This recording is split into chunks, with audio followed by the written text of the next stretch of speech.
If you want to win, always have a battle plan.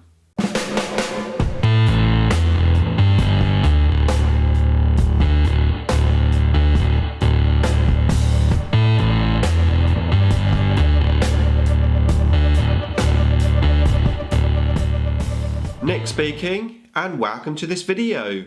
Right, in this video I want to have a chat about battle plans. Now this video has been inspired by something that I recently found in my old Necron Codex. I was doing my Necron Origins video, and a piece of paper was in the Codex, and in that piece of paper was an army list, one of my old army lists, and underneath that army list was my battle plans, and it reminded me that's how I used to play 40k. I used to have my list, and then underneath that I used to have all of the almost instructions to myself on how to play the army, what the key things are for the army. Now I am going to put a little extra clip at the end of this video just running over these battle plans that I've listed down here. It is for Necrons. It's all irrelevant, so in terms of like the current rule set, but if you're interested in that, that will be at the end of the video. So yeah, basically, as you probably already know, I mean, the main reason why I'm on YouTube, and the main reason why I discovered the internet and the facilities that are available to learn about 40k is because of Fritz. So my very quick short story would be, I was playing Eldar after playing my Necrons and my Space Wolves very successfully. I was playing Eldar. I was having great trouble with Eldar. I found them really hard to use. Went onto Librarian Online forum. I discovered someone posting about Fritz, gave a link. I went onto that link, found Fritz's channel, in particular his Harlequin videos. Absolutely loved them. Watched every single video that Fritz did, pretty much, and I learnt an uber amount of stuff. It basically shot me up in terms of the level of gaming that I was able to do. At that particular time, basically, to be fair, I was just copycatting what Fritz was doing. So I was like copying his lists, playing with his lists, and you know, when he was posting his videos, it was like, well, this is my list, but what I want you to do is expand from it and do your own stuff with it. And at the time, I wasn't able to do that, but as I played and as I progressed, I was able to do that. So I learned so much from Fritz, and now I'm in a position where I am able to design my own army lists, like my Flayed One army list, for example. That's all my own stuff, and stuff that I've learnt over the years. And my biggest sort of inspiration has always been Fritz. So Fritz 40k, if you haven't heard of his channel, is unlikely. If you haven't, the link is in the description below. So at the time of this particular list, I was playing the Necron Codex, the old one. That's the black one with the green picture on the front. And it was towards the end of its life. So the Codex was about 10 years old. We were playing 5th edition, and Necrons they were in a real bad place. I could never win with Necrons. I was playing my buddies with his Blood Angels, and 4th, 5th edition Blood Angels were pretty decent, and I really struggled with my Necrons. So I took on a Fritz styled list. He called it the capstone deployment, using a monolith as the capstone, and then using other models behind. Totally different codex then. And it took me from losing every game to drawing every game. Now I have to say I didn't win with this capstone list, but I very nearly did, very close. There are battle reports in the archives. I came very close to winning, but I did pretty much always draw. And going from losing every game to drawing every game for me was a win, especially with a codex that was so old and so underperforming. So yeah, there was a time although yes, I play Necrons now. I've always played Necrons, even when they were bad. It's my beloved army. So good or bad, I'll be playing them. So the point that I'm trying to make here really is that you should always have a battle plan. And going alongside this capstone list, I've taken on board everything that Fritz said about his army and how he played it. I'm just basically researching. I came up with my sort of battle plans as such for the army, and that really helped me because it's basically like bullet points. Starting right at the beginning of, do you want first turn or second turn? At the time, 5th edition, we were only playing 3 missions. Of course, there's 12 missions now, so it's a lot harder to do these type of notes, but not impossible. Effectively, you're playing sort of objective missions or Maelstrom missions with the cards. Depending on your gaming environment, if you're only playing Maelstrom, obviously you can make your army lists sort of specifically for those missions, or just for the Eternal War missions or anything else that you're playing. But I think ideally I like to have lists that work in both situations. That's where I think my Flayed 1 army works so well, because it's great for Maelstrom. There's loads of units to capture objectives for cards and stuff, and also it's great for the standard missions as well. You usually find 1 or 2 missions maybe don't suit you quite as well. So, for example, if you're playing, say, MSU, multiple small units, you may find that Kill Point mission isn't that great for you. But you can't win them all. But the key thing is to have a plan for your army, and why not write down those notes on a piece of paper, in a notebook, on the back of your army list, on a separate piece of paper, and have some key notes of stuff that you don't want to forget. Now, I don't do this anymore. I've moved way beyond that. I do it in my head, but I think now I have such a wealth of knowledge of the armies that I'm playing that I know the ins and outs of them. I know what I'm going to be doing with them. And generally each unit has 2 different roles depending on the mission. In one mission it might be just a distraction unit, it might be just infiltrating onto an objective, and then in another mission it may be doing something totally different. So I know the units well enough to not have to write down stuff. I know my armies now well enough, my army lists, I know how they play. I do, however, still write down notes, things that I don't want to forget. Either on my army list I'll highlight something in red. Maybe there's a piece of war gear which I'm trying out and I don't quite remember how it works. I might highlight that in red on my army list. I know a lot of you use Battle Scribe. I don't. I still manually write down my stuff in Word documents. I have everything listed down and I just make my army lists from there. Just how I prefer to do it. And then at the top of the list, I will write down the extreme stuff that I do not want to forget.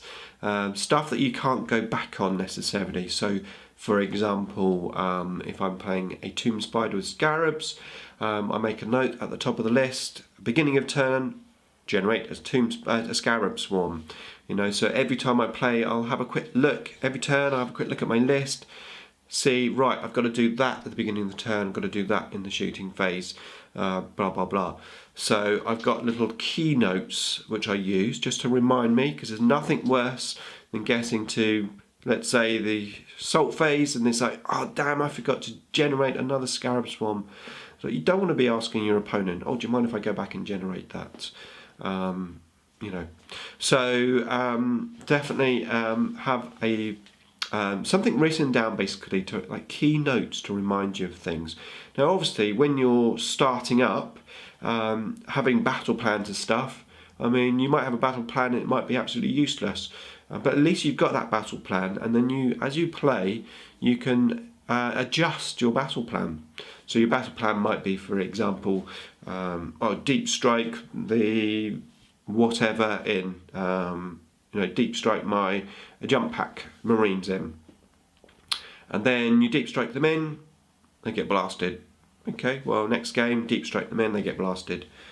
Think, okay, well, maybe that's not working. Maybe you can change your battle plan to put my assault marines to the side of the board, and I'm going to flank them down the edge of the board and cause trouble that way. And you can change your battle plans, you know, as you experience and learn. Of course, we have a wealth of knowledge on YouTube, and like I did then with Fritz, and got loads and loads of information from Fritz, really enhanced my playing abilities. You know, there's loads of channels out there, of course, which can help you enhance yours. Basically, reduce the learning curve, because 40k does have a huge learning curve. So yeah, I'm going to go table down now, have a quick look at these battle plans. I'm not going to go into too much depth, just a brief run over the type of thing that I had written down really. Okay, see you in a second. So yeah, here we go. So this is the army. As I said, this is all the old units and stuff, so it's not relevant now. But yeah, we had the Deceiver, the Destroyer Lord, all kitted out with the Nightmare Shroud and Solar Pulse, 3 squads of 10 warriors, 2 squads of 4 destroyers, 5 Scarab Swarms, they were all jetpacks then, and then we had a monolith. And then, underneath my army list, I had individual tactics for each mission. So starting off with, let's say, Annihilation there at the top, which was basically a kill point mission. So as we played the game, I would basically go through these notes and try to remember the notes and play along the plan. So right at the beginning, take first turn, that was the plan. Capstone deployment with the monolith door at the back, use it as mobile terrain. Try and keep all the units within 18 inches. The Lord goes in the middle of the board with some cover. The destroyers go in the open at the opposite end of the table. You then use Grand Illusion and move the destroyers, maybe the Lord. And the whole idea of that was to have the destroyers on the other side of the table, maybe to try and draw off a few of your enemy's units to deploy on that side of the table. And then you would target light vehicles. You try and immobilise any land raiders that are there, try and stop the big guns. And I just made a note there, remember, glancing hits always stops a gun from shooting, which it did in those days. Then you move the monolith and the Catan to the centre. The warriors can go to ground, stay alive as much as they can. You expand and detract as needed. Turbo boost the Lord, and you shroud isolated units, target vehicles on objectives, etc. Use the Lord to draw units and then retreat. Remember, his unit is worth 2 kill points because you have the Lord and obviously the Scarabs as well. So that was my sort of battle plans for that mission. The second mission was capture and control, which is basically 2 objectives. Some of the stuff is very similar, but yeah, so a quick run through that. So you take first turn, once again. The objectives try to keep about 12 to 14 inches out in front of you. And then capstone deployment with the monolith in reserve this time. The Lord again at the opposite end of the table behind in cover, or reserve if it's a spearhead deployment, depending on the deployment type. Then use Grand Illusion again after deployment to redeploy if needed, particularly the Lord on the opposite side of the table. Target light vehicles, immobilise land raiders, stop the big guns. Warriors can go to ground and detract if needed. Then the destroyers move to the centre to draw enemy fire. That all had, when you turbo boosted, you got a 2+ cover save then, so that was a pretty good unit then. Then you turbo boost the Lord as well. Sorry, the Lord. I beg your pardon. The Lord and the Scarabs had the 2+ save, not the destroyers. But yeah, so you turbo boost the Lord into the middle, ready for the monolith to come. Then the monolith deep striked in near objectives. The Lord find covers, if possible, shrouds near the monolith. When the 2 Scarabs are left, then break them off, run them away to contest at the end. Monolith can tank shock and park on the objective.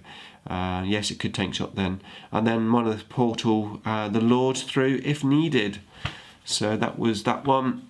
And the last one was Seize Ground. And in actual fact, in Seize Ground, I've got 2 sets of mission rules as such. So one for 3 objectives and one for 4 or 5 objectives. So if there was 3 objectives, try to make a diagonal sort of corner, middle corner. So basically a diagonal or a little triangle of the objectives. Take first turn or second turn depending on the opponent.